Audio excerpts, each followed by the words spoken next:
أعوذ بالله من الشيطان الرجيم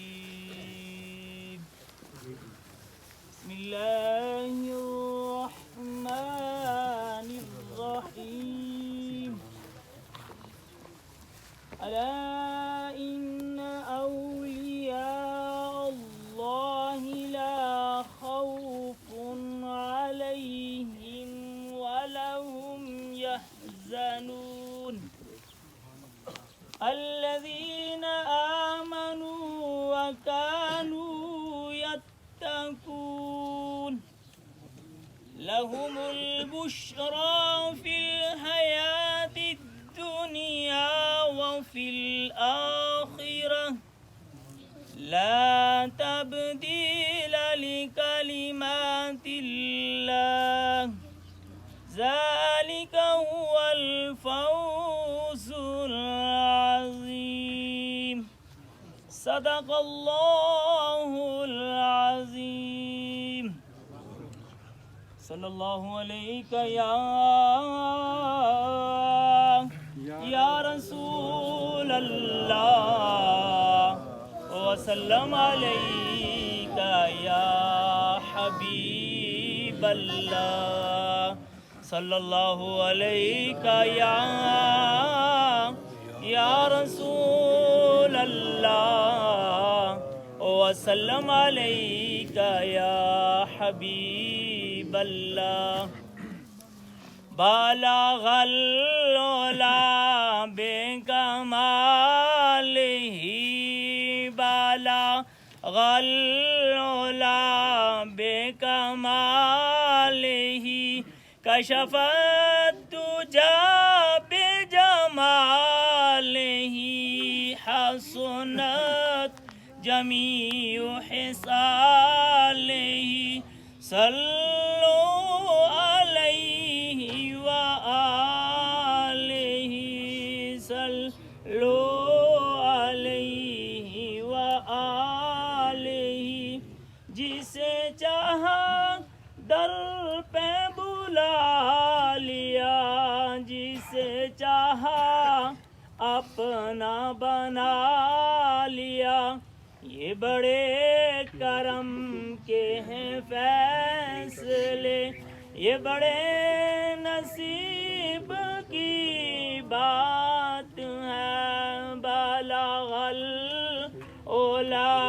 بکمالہ کشف الدجى بجمالہ حسنت جمیع خصالہ صلوا علیہ وآلہ. تاسیب الرحمان صاحب کھاڑ گجرا سے. بسم اللہ الرحمن الرحیم. بندہ پروردگارم امت احمد نبی دوست دار چار یارم تہبہ اولاد علی مذہب حنفیہ دارم ملت حضرت خلیل خاک پائے غوث اعظم زیر سایہ ہر ولی نحمدہ ونصلی ونسلم علی رسولہ الکریم اما بعد فاعوذ باللہ من الشیطان الرجیم. بسم اللہ الرحمن الرحیم. قد قال اللہ تبارک و تعالی فی کلام المجید والفرقان الحمید وبرہان الرشید اذا جاء اجلهم لا يستاخرون ساعة ولا يستقدمون صدق اللہ العظیم. قال اللہ تعالی فی مقام آخر کل من علیہا فان وَيَبْقَى وَجْهُ رَبِّكَ ذُو الْجَلَالِ وَالْإِكْرَامِ صدق اللہ العظیم. صلو علی الحبیب الصلاة والسلام علیکہ یا سیدی یا رسول اللہ وعلی آلکہ واصحابکہ یا سیدی یا حبیب اللہ الصلاة والسلام علیکہ یا سیدی یا رسول اللہ وعلی آلک و اصحابک یا سیدی یا رحمت للعالمین۔ حضرات زیوکار، ہم پہ روز روشن کی طرح آیا ہے۔ آج ہم سارے جس نماز جنازہ میں شریک ہیں، مرحومہ بڑی ہی اعلیٰ اوصاف کی حامل تھی۔ اللہ رب العزت ان کے بچوں کو، جاوید صاحب کو، پرویز صاحب کو اور اظہر صاحب کو، سعید صاحب کو، ماسٹر حنیف صاحب اور جملہ خاندان کو جو ان سے جڑے ہیں، اللہ سب کو صبر عطا فرمائے۔ اللہ رب العزت مرحومہ کے درجات بلند فرمائے، اگلی آنے والی منزلیں آسان فرمائے۔ اللہ رب العزت بالخصوص جن سے میرا درینہ تعلق، برادرانہ تعلق، دوستانہ تعلق، محبت والا، عقیدت والا اور دین اسلام کی عظمت اور بڑائی والا، میری مراد مدرسہ محمدیہ غوثیہ للبنات کھٹ گجراں جو بچیوں کی ایک عظیم دینی درسگاہ بن رہی ہے، اس میں میرے دست و بازو دبئی میں مقیم میرے برادر مکرم جناب محترم مقام محمد اسحاق شہریار صاحب، اللہ رب العزت ان کی پھوپھی اور ساس محترمہ ان کے درجات بلند فرمائے۔ اللہ اگلی ساری منازل آسان فرما کے جنت کے بالا خانوں میں جگہ عطا فرمائے۔ سامعین عزیز، شام یہ دنیا کی حقیقت ہے، ہم ایک مسافر خانے میں ہیں، ہم دنیا کے ایک عام قیامگاہ میں ہیں۔ اب بتائیے تو صحیح، جو دنیا کے عام مسافر خانے میں آئے، بن کے مہمان آئے، کیا وہ مکمل وہاں پہ مقیم ہو سکتا ہے؟ کیا اس کے وہاں پہ پکے ڈیرے رہ سکتے ہیں؟ یہ تو عارضی ٹھکانہ ہے، یہ تو مٹ جانے والا ہے، فنا ہو جانے والا ہے۔ بنانے والے خالق نے بنانے کے بعد اعلان کر دیا، کسی دھوکے میں نہ رہنا، کسی بھلیکھے میں نہ رہنا، میں خالق ہو کے، مالک ہو کے، رازق ہو کے کائنات کو روح دینے والا کہہ رہا ہوں۔ وَمَا الْحَيَاةُ الدُّنْيَا إِلَّا مَتَاعُ الْغُرُورِ، یہ جو دنیا تمہیں نظر آ رہی ہے، رنگینیاں ہوں گی، حسن و جمال ہوں گے، لہلہاتے کھیت ہوں گے، اونچے پہاڑ جبل ہوں گے، یہ درخت شجر و حجر ہوں گے، پتے ذرے گلاب جیسی نظر آئے گی، لیکن حسن و جمال میں مگن نہ ہو جانا۔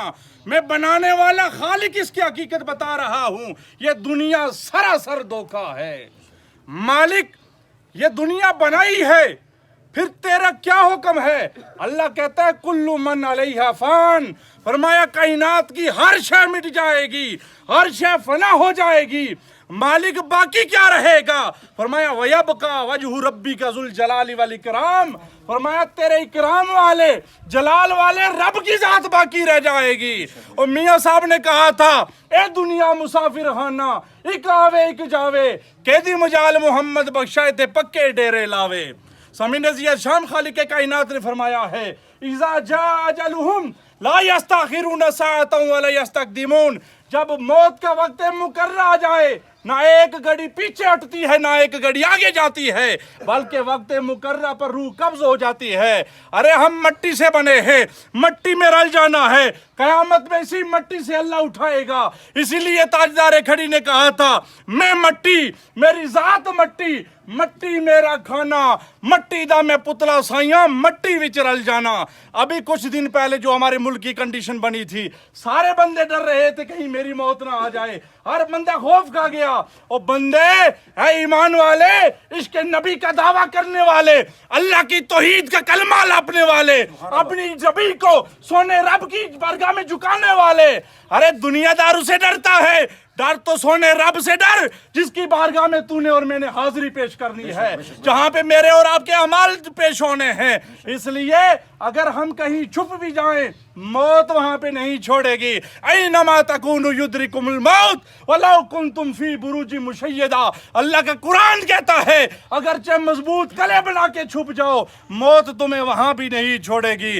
اس لیے کہ مرنا تو حقیقت ہے، موت حقیقت ہے، رب کی بارگاہ میں پیش کی حقیقت ہے۔ ارے ہمارا تو ایمان ہے، مریں گے، قبر میں جائیں گے، حشر میں جائیں گے، وہاں پہ حضور کا مکھڑا بھی دکھایا جائے گا، حساب و کتاب بھی لیا جائے گا، تب جو جو کامیاب ہوگا جنت میں جائے گا۔ ہم کہتے ہیں میں نے ماسٹر صاحب کو دھوکہ دے لوں گا، میں فلاں بندے کو دھوکہ دے لوں گا، یہاں پہ تو دھوکہ دیتے ہیں، وہاں پہ منہ پہ موریں لگائی جائیں گی۔ اللہ کہتا ہے الیوم نختم علی افواہہم وتکلمنا ایدیہم وتشہد ارجلہم بما کانوا یکسبون۔ فرمایا تمہارے منہ پہ مور لگائی جائے گی، تمہارے ہاتھ کلام کریں گے، تمہارے پاؤں گواہی دیں گے جو تم کام کرتے تھے۔ اس لیے ہمیں چاہیے نیک عمل کریں، اچھے کام کریں۔ عمر جتنی بھی لمبی ہو دنیا چھوڑ جانا ہے، بچپنا ہو موت آئی چھوڑ جانا ہے۔ جوانی والے جوانی پہ ناز نہ کریں، حسن و جمال والے حسن و جمال پہ ناز نہ کریں، دولت والے اپنی کوٹھی بنگلیوں پہ ناز نہ کریں، اس لیے کہ فنا نے مٹ جانا ہے۔ باقی کے ساتھ محبت لگائیں جو دنیا میں بھی کام آئے گی، آخرت میں بھی کام آئے گی۔ اس لیے کہ ہمارا ایمان ہے قیامت کے دن ہمارا حساب و کتاب ہونا ہے۔ لیکن اللہ کی بارگاہ میں عرض کرتے ہیں مالک ہم دنیا میں گنہگار صحیح ہیں لیکن تیرے اور تیرے محبوب سے محبت رکھتے ہیں۔ مالک جس طرح دنیا میں ہمارے گناہوں پہ پردہ ڈالا، تیری بارگاہ میں التجا ہے، تو کریم ذات ہے، تو رحیم ذات ہے۔ جس طرح دنیا میں پردے رکھے ہیں مالک قیامت کے دن بھی پردے رکھنا۔ مالک ہم سب کی مغفرت فرمانا اور دعا کریں اللہ مرحومہ کے درجات بلند فرمائے، ہم سب کا یہاں پہ مل بیٹھ آنا اللہ قبول فرمائے، ان کی اگلی منزلیں آسان فرمائے، اللہ سارے خاندان کو صبر عطا فرمائے۔ وما علیہ الا البلاغ المبین۔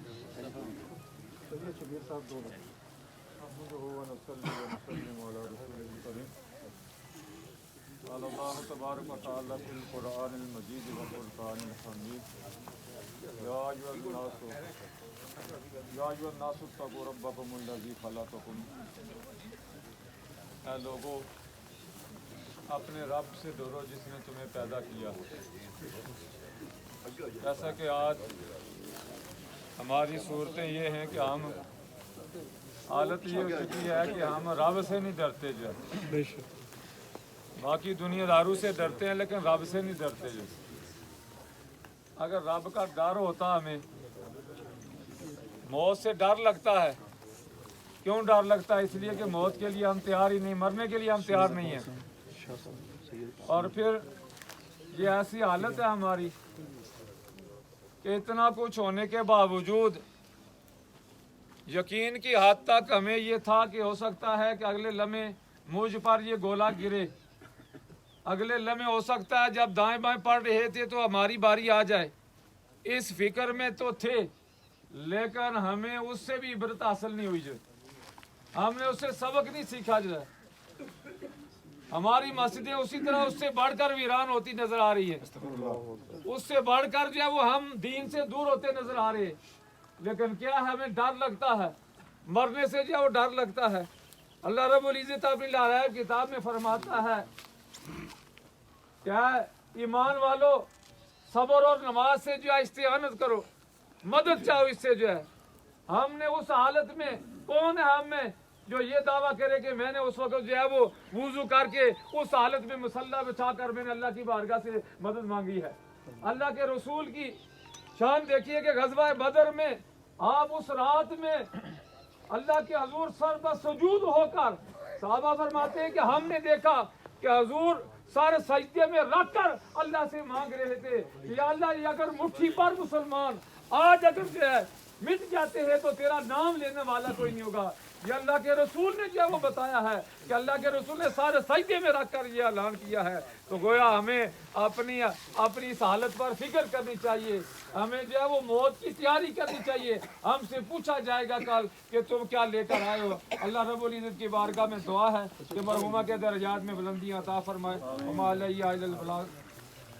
نیت کر دیں جناب۔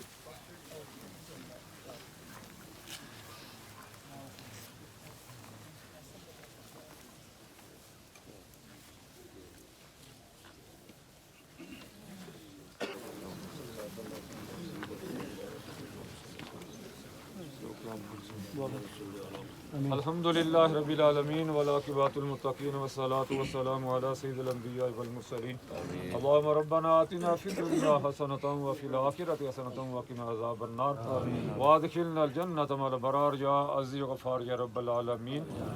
یا جملہ کلمات نماز جنازہ ادا کیے، جملہ کلمات یہ بات پڑھے کہ سب بس تیری بارگاہ پیش کرتے قبول منظور فرما۔ حضور نبی کریم رؤوف رحیم صلی اللہ علیہ وآلہ وسلم کی بارگاہ عالیہ میں ہدیتاً تحفۃ نذرانہ توسل کے ساتھ جمیع انبیاء کرام شدہ بدر، شہداء شدہ خندق، شدہ کربلا اور موجودہ اس تاریخ میں جتنے بھی آج تک مسلمان جہاں جہاں شہید ہو چکے سب کے ارواح پیش کرتے قبول منظور فرما. جمیع المسلمین والمسلمات والمؤمنین والمؤمنات کے پیش کرتے قبول منظور فرما. خصوص بالخصوص اسحاق شاہ ریاض صاحب کی پھوپھی محترمہ کی روح کا اصالہ ثواب کرتے قبول منظور فرما. درجات میں بلندیاں عطا فرما. پاک کلام کے توسل کے ساتھ ان کے آنے والی منازل آسان فرما. اس پاک کلام کے وسیلہ قبر کو بکا نور بنا. قبر کو جنت کے باغات میں سے باغ بنا. جنت کی کیاری میں سے کیاری بنا.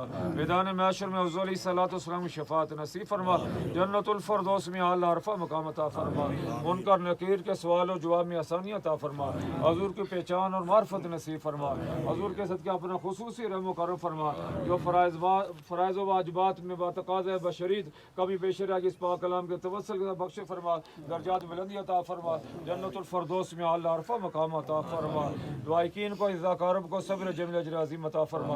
اللہم اغفرها وارحمها وادخلها فی جنت الفردوس. وصلی اللہ تعالی علی رسول خیر خلق محمد وعلی آلہ اجمعین برحمتہ.